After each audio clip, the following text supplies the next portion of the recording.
Good afternoon and welcome back to the National Centre for Early Music here in York for this Saturday afternoon concert with the Illyria Consort. And I'm delighted to have with me the leader of the consort, Bojan Čičić.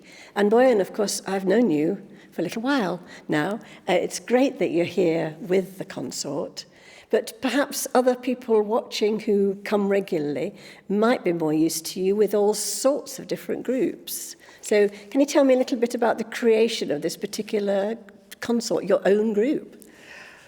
It started in, it could be 2012, I believe, when another friend of NCEM here in York, which is an early music centre in Utrecht, and the umbrella of towns at the lowlands that have formed a circle of concerts, invited me to make a program. In this case, it was a 17th and 18th century Habsburg, sort of Viennese as well as Venetian program, and I've done about 6 concerts on that tour, and realized that what I really want to do is maybe have some form of ensemble that would bring that music to the audiences if I have a chance again. So since then, we've done 3 recordings, 2 volumes of Giovanni Stefano Carbonelli sonatas, published in London in 1729, and 3 violin concertos by Giovanni Djornovic, again performed and published in London in 1790. And this year it happened to be really busy because we first did a planned recording during the lockdown just after violin concertos by Vivaldi, Tartini and Locatelli, including one world premiere of a Vivaldi concerto. And then what I'm really excited as well was a program of 17th century Croatian composers, or composers that were born in Croatian part of the Venetian Republic during the 16th and 17th century and then moved to either Italy or in some cases the Italians who came to the present-day Croatia and the islands and in the south to work in the cathedrals there. I mean, the audience may not know, of course, that you were born in Croatia in the first place, so you have a particular interest. Small detail there, yes. I was born in Croatia. I lived there until 2003 before moving to Paris for 2 years and then eventually settling here in the UK in 2005. So that particular project was very, very close to my heart, and we were very lucky to do it with another Delphian record artist, Marian Consort, directed by Rory McCleary. So it was a joint effort to do this An Adriatic Voyage program. Yes, it's really nice. Can you set us off on tour mentally around the same warm seas? Yes. Wouldn't that be nice to go somewhere? Now. That would be very especially pleasant. now in December. Yes, who knows? Maybe. There we go. And then tell us about AAM and what's happening there. Some changes. So far, so good for me. They didn't decide to change the leader, but we have a new CEO. John McMahon, as well as a new director of music that will start probably working at the season 2021-22, and there will be Lawrence Cummings. Yes, we were very excited about that, of course, because one of our partners within our Creative Europe programme is in Göttingen. So obviously the fact that Lawrence was there and then is coming back here was very nice, serendipitous, really. Well, we're very excited to have him, and we're really looking forward to that particular season. And before that, of course, we are still working with Richard Egar, and I think he'll be sorely missed in the group, but we understand that his new position with the Philharmonia Orchestra, with the Philharmonia Baroque Orchestra in San Francisco is something that had to be taken. Yes, I can see that. Hopefully he's coming to us on the 21st of March with his wife to play 4 hands.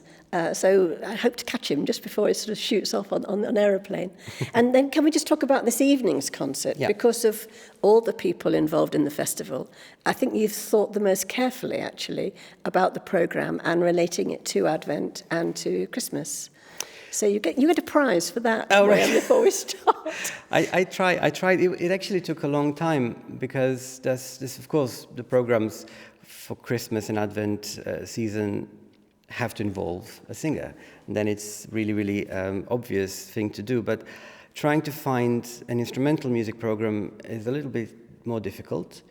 Not as much if you, for example, decide to just have 2 violins, trio sonata. There is a lot of music by Schmelzer, Finger, a lot of Viennese music that are trio sonatas, but actually violin sonata is something that was, let's say, left to interpretation. So, for example, I included a sonata by Carbonelli because it has some connections with Corelli's Concerto Grosso, that is also Christmas Concerto Grosso number 8 of his opus. And interestingly, Carbonelli uses this sonata number 8 as well for this pastoral opening and closing of the sonata that, to me, had a direct link to the very, very popular Concerto Grosso by Corelli.